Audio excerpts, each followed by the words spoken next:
दिवस के मौके पे यूथ के लिए सबसे बड़ी जो समस्या होती है वो ये है कि वो किस तरीके से इंटरव्यू को फेस करे, एचआर को इम्प्रेस करे और अपना सक्सेस रेशो बढ़ाए।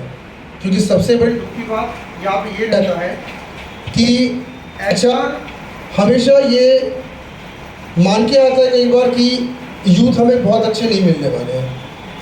और भारत जैसे आज प्रोग्रेसिव देश की अगर बात करें, जहाँ पे आज भारत का डंका विदेशों में भी बस रहा, आप देख रहे हैं आज विदेश भी इंडिया की पॉलिसीज़ को फॉलो करते हैं और इंडिया को एक सम्मान की नज़र से देखते हैं। लेकिन अगर हम भारत को भी देखें तो भारत का एक वर्ग ऐसा भी हमारे सामने आ रहा है जो लगातार खुद पे काम ही नहीं कर रहा है।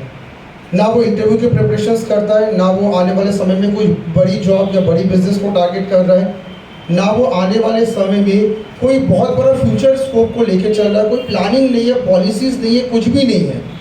और ऐसे यूथ जो है ये जवानी के शुरुआती दिनों में बहुत इन्जॉय करते हैं, बोलते हैं कि बहुत अच्छी ज़िंदगी चल रही है, इस समय तो कोई टेंशन नहीं है और घूमना फिरना लगा हुआ, सब कुछ लगा हुआ है। लेकिन आने वाले समय में जैसे जैसे ज़िंदगी की रियलिटी उनके सामने आती है तो ऐसे यूथ को ही डिप्रेशन में ज़्यादा देखा गया है। और ये कोर डिप्रेशन के भी पेशेंट्स आजकल यूथ इसलिए बन रहे हैं क्योंकि शुरुआत में आपने प्लानिंग की नहीं और आखिरी में आपके सामने जब ज़िंदगी ने अपना नया रंग दिखाया तो आप उसको सामने नहीं कर पाए। और उस दौरान पेरेंट्स भी आपको उतना हेल्प नहीं कर पाते क्योंकि पेरेंट्स भी आप समझते हैं कि आप लायक बन चुके हैं तो अब आप मैनेज कर लेंगे। तो आज हम लोग सबसे पहले बात करेंगे इंटरव्यूज़ की कि भाई आप सबसे पहले इंटरव्यू कैसे निकालें। आपके लिए सबसे बड़ा चैलेंज, इतने सालों की पढ़ाई लिखाई, लगभग 12वीं तक हमने पढ़ाई की, उसके बाद अपने ग्रेजुएशन भी पूरा किया और ग्रेजुएशन को पूरा करने के बाद कईयों ने पीएचडी भी कर दी है, मास्टर्स डिग्री कर लिया। सब कुछ करने के बाद सबसे ज़्यादा जो डर लगता है यूथ को वो लगता है इंटरव्यू से। मतलब जैसे ही बोला जाता है कि तुम्हारी कल 4 कंपनियों में इंटरव्यू है, यूथ का चेहरा देखने लायक हो जाता है। वो इतना डर जाता है कि जैसे कल उसको फांसी की सज़ा दी जानी है। जबकि इंटरव्यू ही वो हकीकत है जिसके लिए आपने इतने सालों पढ़ाई की है, आपने तैयारी किस लिए की थी। कहीं ना कहीं इंटरव्यू देना ही है, किसी ना किसी दिन तो हमें जॉब पे जाना ही है। तो हम इस इंटरव्यू से डर क्यों रखते हैं? डर इसलिए रखते हैं क्योंकि हम इंटरव्यू की तैयारी कर ही नहीं रहे हैं। तो आपको आज मैं कुछ ऐसे ट्रिक्स मैं आपको बता दे रहा हूँ जिससे आप इंटरव्यू की प्रिपरेशंस को बहुत बेहतरीन ढंग से करना स्टार्ट कर दें। सबसे पहला आपको ये ध्यान रखना है, इंटरव्यू को अगर आपको प्रिपेयर करना है तो इसके लिए कम्युनिकेशन स्किल्स पे काम करिए। आप में से वो युवा जो बोलना नहीं जानता है या आप में से वो भी युवा जो कितना बोलना वो नहीं जानता, क्योंकि कई युवा बहुत ज़्यादा बोलते हैं और कई युवा बोलते ही नहीं हैं। तो ऐसे लोग क्या करें, सबसे पहले कम्युनिकेशन पे काम करें क्योंकि बोलने पे अगर आप माहिर होंगे तो आप 100% सक्सेस रखेंगे। आप 2023 में आज एक ऐसे दौर पे आज आप है जहाँ पे बहुत सारे वक्ता आपको दिख रहे हैं। हमारे माननीय प्रधानमंत्री श्री नरेंद्र मोदी जी बहुत अच्छे वक्ता है, साथ साथ में अमित शाह जी को आप देख सकते हैं। बहुत सारे और भी लीडर्स हैं, जैसे हम माननीय अरविंद केजरीवाल को देख सकते हैं, या हम साथ में बहुत सारे एक्टर्स को भी देखते हैं, जैसे शाहरुख खान को हम देखते हैं, सलमान खान को हम देखते हैं, अमिताभ बच्चन जी, उनका नाम तो बहुत अदब से लिया जाता है। तो ये सारे सुपरस्टार अगर आप देखें, ये जितने भी हस्तियाँ हैं, इन्होंने कम्युनिकेशन पे सबसे पहले पकड़ बनाई और आज दुनिया इनको मानती है। तो इंटरव्यू का पहला एलिमेंट क्या है? कम्युनिकेशन। आप कम्युनिकेशन करना सीखें और शब्दों का चुनाव आपको पता होना चाहिए, कितना बोलना है, कितना नहीं बोलना, और बहुत लंबा चौड़ा भी नहीं बोलना है, कम शब्दों पे काम करें। दूसरा आपका मेन एलिमेंट है कॉन्फिडेंस। इंटरव्यू निकालने के लिए नॉलेज से भी एक कदम आगे कई बार कॉन्फिडेंस का रोल देखा गया है। बहुत सारे मेरे भी ऐसे स्टूडेंट्स हैं जिन्होंने बहुत अच्छी कभी पढ़ाई की नहीं लेकिन आज बहुत अच्छी कंपनियों में बड़े पैकेजेस में पहुँच गए। इसका कारण क्या था? उनका कॉन्फिडेंस बहुत अच्छा था। उन्होंने जितना पढ़ा उतना सामने बोला भी और ईमानदारी से बोला, और जो नहीं बनता ईमानदारी से बोल दिया कि मुझसे वो नहीं बनता। तो आप कॉन्फिडेंस थोड़ा सा क्या करें अपने अंदर बढ़ाइएगा, क्योंकि देखिए कॉन्फिडेंस आप बढ़ाएंगे तो आपके बॉडी लैंग्वेज में भी इसका फर्क पड़ेगा। आज आप में से ज़्यादातर लोगों की बॉडी लैंग्वेज ढीली डाली या बीमार टाइप की क्यों बन गई है? क्योंकि अंदर से कॉन्फिडेंस नहीं था। अगर कॉन्फिडेंस होता तो आपके शरीर के में इसका असर दिखता है।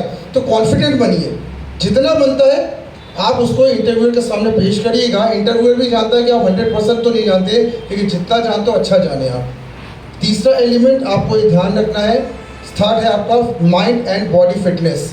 आप सभी को ध्यान रखना है कि एक अच्छा शरीर और अच्छा माइंड अगर होगा तो इंटरव्यू आप ऐसे निकाल लेंगे। ठीक है, ज़्यादातर के शरीर में बहुत सारी दुर्बलताएं पैदा हो गई है। कई लोग को ऐसा लगता है कि आलस बहुत ज़्यादा है, कई लोग को आजकल कमजोरियाँ लगती है, कई बच्चे आप में से ऐसे हैं जिनको फिजिकली बहुत सारी बीमारियों का सामना करना पड़ता है। थोड़ा सा मौसम बदला, आपको बीमारी आ गई। थोड़ा सा अगर मान लीजिए कोई अप डाउन अगर हुआ, कोई अगर मान लीजिए अप डाउन लाइफ में हुआ, आप लोग का अचानक ऐसा लगता है कि सब कुछ एकदम खत्म टाइप का हो रहा है, ठीक है। तो आपको ये ध्यान रखना है कि आप अपने शरीर को थोड़ा फिट करें। अगर शरीर में इस उम्र में कमज़ोरी आती है, थकान आ रही है, आपका मन विचलित चल रहा है, और सबसे बड़ी चीज़ ये देखा गया है कि आपके अंदर अगर कोई बहुत बड़ी बीमारी जगह बना गई है, जैसे कईयों को लीवर की प्रॉब्लम हो जाती है, लंग्स में प्रॉब्लम आती है, किडनी प्रॉब्लम आती है, जवान बच्चों को भी देखा गया है, तो इसका उपचार अभी करें, क्योंकि ये उम्र नहीं है इन बीमारी को लेकर चलने का। और इसके लिए रोज़ सुबह आपको अपने फिटनेस पे ध्यान देना, योगासन, जिम आप ज़रूर करें, आप चले ज़रूर, जिससे आपकी बॉडी में ताज़गी आए, और ऑक्सीजन लेवल जितना आप ले सकें ले। और दूसरा कि माइंड को भी थोड़ा सा अच्छा रखिए कि डिप्रेशन जो लोग पालते हैं उनसे अनुरोध है, माइंड को क्या करें, थोड़ा सा अच्छा रखें, क्योंकि आपको ध्यान रखना है कि सारा खेल माइंड का ही है। माइंड और बॉडी अगर ठीक रहेगा तो सब कुछ आपका ठीक रहना है। चौथा एलिमेंट, इंटरव्यू देने के लिए ज़रूरी है जॉब ढूंढना भी। आप में से कई लोग जो है वो जॉब ढूंढते ही नहीं है, ठीक है। कई लोग क्या है, जॉब ढूंढते ही नहीं है, मतलब वो जॉब है मार्केट में कहाँ से आएगा, कैसे आएगा, हमें कुछ पता ही नहीं है। तो ऐसे लोगों से अनुरोध है कि आप क्या करें, आप थोड़ा सा ऐसे चैनल्स से जुड़े, ऐसे लोगों से जुड़े जो जॉब आपको बताते होंगे, ठीक है। क्योंकि अब मैंने देखा कि यंगस्टर आजकल जॉब ढूंढते ही नहीं है। अकाउंट्स की पढ़ाई करने वाला अकाउंटेंट की जॉब कभी नहीं ढूंढता, वो कहता है खुद जॉब चल के आएगा। पता नहीं किसी ने कहा होगा कि तुम्हारे किस्मत में जो तुम्हारे पास चल के आ जाएगा, तो जॉब भी तुम्हारे पास खुद चल के आएगी। मैं जिसको ज़रूरत है वो तुम्हारे घर में आके पहले बेल रिंग करेगा, उसके बाद तुम्हारे घर पे ही तुमसे इंटरव्यू लेगा। ऐसा नहीं होता है। जॉब और बिजनेस में ज़रूरी क्या होता है, आपको खुद जाके बात करनी पड़ती है। तो आप इंटरव्यू के लिए खुद ऐसे चैनल से जुड़े जहाँ पे जाके आपको जॉब का पता चले। और मैं तो कहता हूँ HR से संपर्क बढ़ाइए, कंपनीज में जाइए, अपना रिज्यूम बायोडाटा छोड़ के आइए, ये आपको करना चाहिए। जो कॉलेजों में पढ़ाना चाहते हैं उनको हमेशा कहा जाता है सारे कॉलेजों में रिज्यूम छोड़ दीजिए, तभी कॉल आ जाएगा। पहला काम तो आपका रिज्यूम छोड़ना है, ठीक है।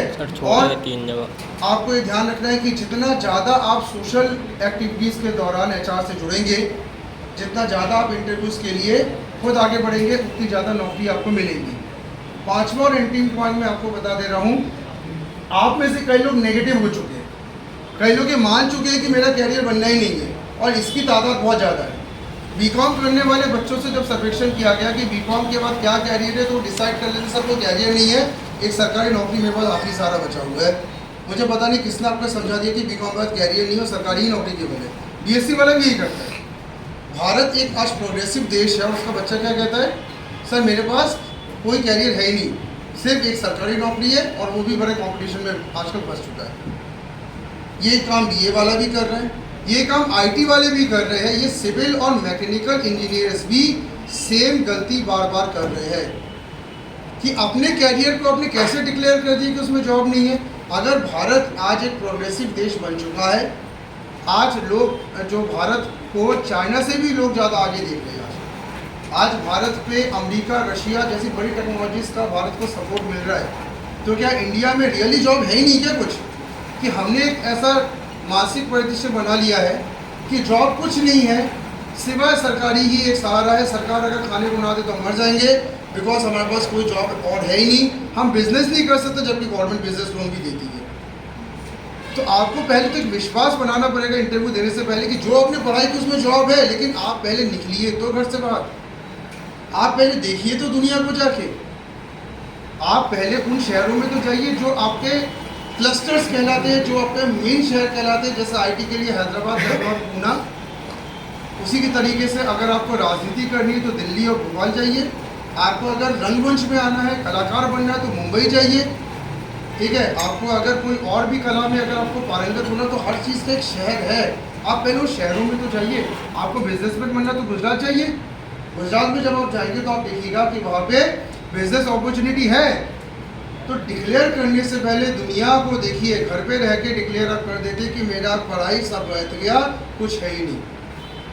तो मैंने आपको ये 5 पॉइंट बताया जिसके द्वारा आप अपने इंटरव्यूज़ पे विजय पा सकते हो। और एट एंड मैं आपको ये बोलना चाहता हूँ कि आप अगर दुनिया को ये बताते हैं कि सर जी मेरा इंटरव्यू में होता नहीं है, और लोग बहुत हंस के आपको कहते हैं कि होगा, समय आने पे सब हो जाएगा, तो वो इंसान जिससे आपने आज सुबह रोना गाया है कि मेरे इंटरव्यू नहीं निकलते हैं, 7 लोगों के सामने आपकी बेइज्जती भी करेगा बाद में। ये दुबे जी के लड़के 4 साल से इंटरव्यू दे रहा है, और इसकी जगह मेरा बालक 6 महीने में एक बड़ी कंपनी में आज करोड़ों का पैकेज ले रहा है। तो दोष किसका है? दोष आप ही का था। आप अगर इंटरव्यू को फेस करने के लिए तैयारी नहीं करेंगे तो लोग आगे निकलते जाएंगे, और एक दिन ऐसा कुंठा आपके मन में आएगी जिस कुंठा को आप झेल नहीं पाएंगे। तो मेरा इस युवा दिवस में, अंतर्राष्ट्रीय युवा दिवस में आपसे पहले अनुरोध है कि इंटरव्यू देने लायक बनिए। आपको ये ध्यान रखना है कि जो पढ़ाई आपको माता पिता ने कराई है, ये पढ़ाई कराने का ही मेन मोटिव था कि कई पैरों पे आप खड़े हो जाइए। और पैरों में खड़े कहाँ से होंगे? क्या वर्तमान स्थिति में देख के तो ऐसा बहुत कम ही युवाओं का दिख रहा है कि लोग पैरों में खड़े हो पाएंगे। इसके लिए सबसे पहले एक जॉब तो मिले आपको, तो जॉब के लिए आपको इंटरव्यू फेस करना, और इंटरव्यू के लिए जो मैंने 5 पॉइंट्स बताए उनको थोड़ा सा तैयार करें। नहीं तो मैं आपको बता दे रहा हूँ, समय निकलने समय नहीं लगता। कई युवा जो कल बहुत घमंड करते थे कि हम बहुत युवा है और एक दिन हमारा आएगा, आज 10 साल बाद उनका ऐसा दिन आया है कि वो मुंह दिखाने के काबिल नहीं बचे। दिन आया लेकिन अब मुंह दिखाने के काबिल नहीं बचे क्योंकि समय निकल गया और सारे युवा उनसे आगे निकल गए। तो ये आपके साथ ना हो जाए, जाग जाइए। ये तो आने वाले समय में फिर आप दोषारोपण करेंगे माता पिता को, सोसाइटी को, सरकार को, भगवान को, लेकिन आप दोषी स्वयं होंगे क्योंकि आपको भी वो मौका मिला था पर आपने खुद की तैयारी नहीं की और निकल गए। अगर कोई खिलाड़ी बिना तैयारी किए वर्ल्ड कप खेलेगा तो क्या उसे वर्ल्ड कप जीतने की उम्मीद की जा सकती है? नहीं। तो फिर आप वर्ल्ड कप खेलने से पहले आराम से बैठे कैसे थे? आपके सामने चुनौतियाँ आएंगी, उसके लिए तैयारी करें। तो 5 पॉइंट जो मैंने बताए उनको आप जरूर क्या करेंगे, तो इम्प्लीमेंट करिए, तो आप निकल पाएंगे, वरना दुनिया में सब आगे निकल ही रहेंगे। ठीक है।